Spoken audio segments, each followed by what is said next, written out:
ಆತ್ಮೀಯ ಬಂಧುಗಳೇ, ಮಹಾಭಾರತ ವಿರಾಟ ಪರ್ವ. ಇದರಿಂದ ಉತ್ತರ ತನ್ನ ನಗರಕ್ಕೆ ಪ್ರವೇಶ ಮಾಡೋದು, ಸ್ವಾಗತ ಮತ್ತು ವಿರಾಟನ ಮೂಲಕ ಯುಧಿಷ್ಠಿರನ ತಿರಸ್ಕಾರ ಮತ್ತು ಕ್ಷಮಾ ಪ್ರಾರ್ಥನೆ, ಈ ವಿಷಯದ ಬಗ್ಗೆ ನಾವು ತಿಳ್ಕೊಳ್ತಾ ಇದ್ವಿ. ಓದ ಭಾಗದಲ್ಲಿ ವಿರಾಟ ಗೋವುಗಳನ್ನು ಗೆದ್ದು ದಕ್ಷಿಣ ದಿಕ್ಕಿನಿಂದ ಬರ್ತಾನೆ ನಗರಕ್ಕೆ.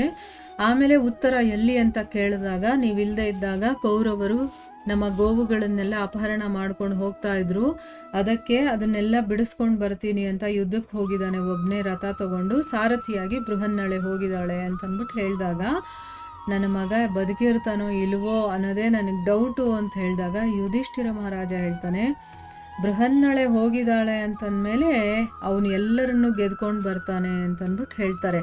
ಅಷ್ಟರಲ್ಲಿ ಮಹಾಮಂತ್ರಿ ಕೂಡ ಬಂದು ಗೋವುಗಳನ್ನು ಗೆದ್ದಿದ್ದಾನೆ, ಉತ್ತರ ಮತ್ತು ಬೃಹನ್ನಳೆ ಇಬ್ಬರು ಕೂಡ ವಾಪಸ್ ಬರ್ತಾ ಇದ್ದಾರೆ ಅಂತಂದ್ಬಿಟ್ಟು ಹೇಳ್ತಾರೆ.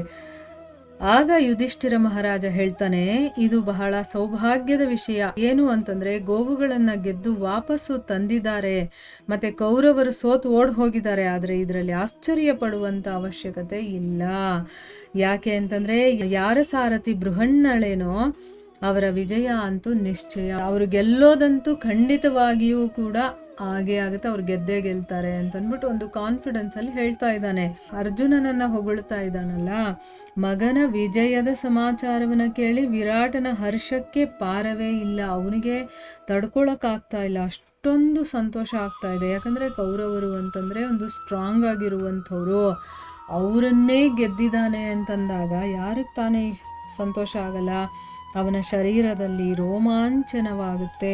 ದೂತರಿಗೆ ಬಳುವಳಿಗಳನ್ನು ಕೊಟ್ಟು ಅವನು ಮಂತ್ರಿಗಳಿಗೆ ಆಜ್ಞೆಯನ್ನು ಕೊಡ್ತಾನೆ. ಏನು ಅಂತಂದರೆ, ರಸ್ತೆಗಳ ಬದಿಗಳಲ್ಲಿ ವಿಜಯ ಪತಾಕೆ ಹಾರಾಡ್ತಾ ಇರಬೇಕು, ಹೂವು ಮತ್ತು ನಾನಾ ಪ್ರಕಾರದ ಸಾಮಗ್ರಿಗಳಿಂದ ದೇವತೆಗಳ ಪೂಜೆ ನಡಿಬೇಕು. ಎಲ್ಲ ಕುಮಾರರು ಮತ್ತು ಪ್ರಧಾನ ಯೋಧರು ಇರ್ತಾರಲ್ಲ, ಅವರೆಲ್ಲ ಡೋಲು ತಮಟೆಗಳ ಜೊತೆ ನನ್ನ ಮಗನ ಆಗಮನಕ್ಕೆ ಹೋಗಬೇಕು.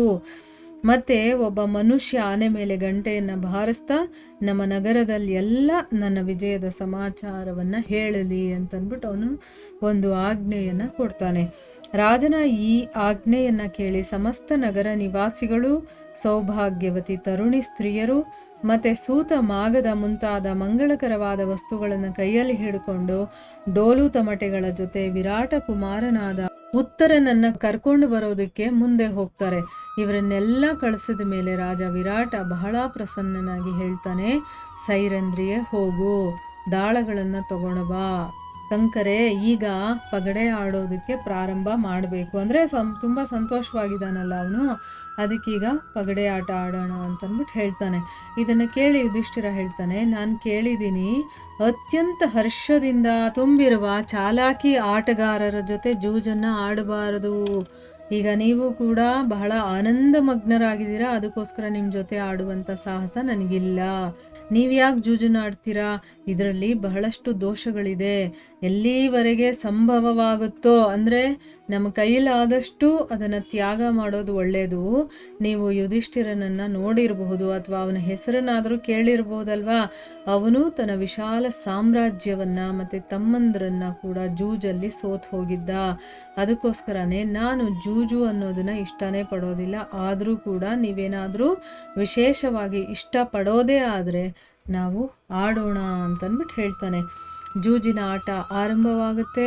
ಆಡ್ತಾ ಆಡ್ತಾ ವಿರಾಟ ಹೇಳ್ತಾನೆ, ನೋಡು, ಈ ದಿನ ನನ್ನ ಮಗ ಆ ಪ್ರಸಿದ್ಧ ಕೌರವನ ಮೇಲೆ ವಿಜಯವನ್ನು ಗಳಿಸಿದ್ದಾನೆ ಅಂತಂದ್ಬಿಟ್ಟು ಹೇಳ್ತಾನೆ. ಅದಕ್ಕೆ ಯುಧಿಷ್ಠಿರ ಹೇಳ್ತಾನೆ, ಬೃಹನ್ನಳೆ ಯಾರ ಸಾರಥಿಯಾಗಿರ್ತಾಳೋ ಅವರು ಯುದ್ಧದಲ್ಲಿ ಯಾಕೆ ತಾನೇ ಗೆಲ್ಲೋದಿಲ್ಲ? ಈ ಉತ್ತರವನ್ನು ಕೇಳಿದ ತಕ್ಷಣ ರಾಜ ಕೋಪದಿಂದ ಹೇಳ್ತಾನೆ, ಅಧಮ ಬ್ರಾಹ್ಮಣನೇ, ನೀನು ನನ್ನ ಮಗನ ಪ್ರಶಂಸೆಯನ್ನು ಒಬ್ಬ ಮಂಗಳಮುಖಿಯ ಜೊತೆ ಮಾಡ್ತಾ ಇದೀಯಾ? ಅಂದರೆ ಅವನಿಗೂ ಇವನಿಗೂ ಹೋಲಿಕೆ ಇಟ್ಟು ಹೇಳ್ತಾ ಇದೆಯಾ? ಮಿತ್ರನಾಗಿರುವಂಥ ಕಾರಣ ನಾನು ನಿನ್ನ ಈ ಅಪರಾಧವನ್ನು ಕ್ಷಮಿಸ್ತಾ ಇದ್ದೀನಿ. ಆದರೆ ನೀನು ಜೀವಂತವಾಗಿರಬೇಕು ಅನ್ನೋದಾದರೆ ಮುಂದೆ ಯಾವತ್ತೂ ಈ ರೀತಿಯ ಮಾತನ್ನು ಆಡಬೇಡ ಅಂತಂದ್ಬಿಟ್ಟು ಅವನು ಹೇಳ್ತಾನೆ. ಅದಕ್ಕೆ ರಾಜ ಯುಧಿಷ್ಠಿರ ಹೇಳ್ತಾನೆ, ರಾಜನೇ, ಎಲ್ಲಿ ದ್ರೋಣಾಚಾರ್ಯರು, ಭೀಷ್ಮರು, ಅಶ್ವತ್ಥಾಮ, ಕರ್ಣ, ಕೃಪಾಚಾರ್ಯ ಮತ್ತು ದುರ್ಯೋಧನ ಈ ರೀತಿಯ ಮಹಾರಥಿಗಳು ಯುದ್ಧವನ್ನು ಮಾಡೋದಕ್ಕೆ ಬಂದಿದ್ರೋ ಅಲ್ಲಿ ಬೃಹನ್ನಳೆಯನ್ನು ಬಿಟ್ಟು ಬೇರೆ ಯಾರು ತಾನೇ ಅವರನ್ನು ಎದುರಿಸೋದಕ್ಕೆ ಸಾಧ್ಯವಾಗ್ತಿತ್ತು. ಅವನ ಸಮಾನ ಯಾವುದೇ ಮನುಷ್ಯನ ಬಾಹುಬಲ ಇಲ್ಲ, ಮುಂದೆ ಇರೋದೂ ಇಲ್ಲ.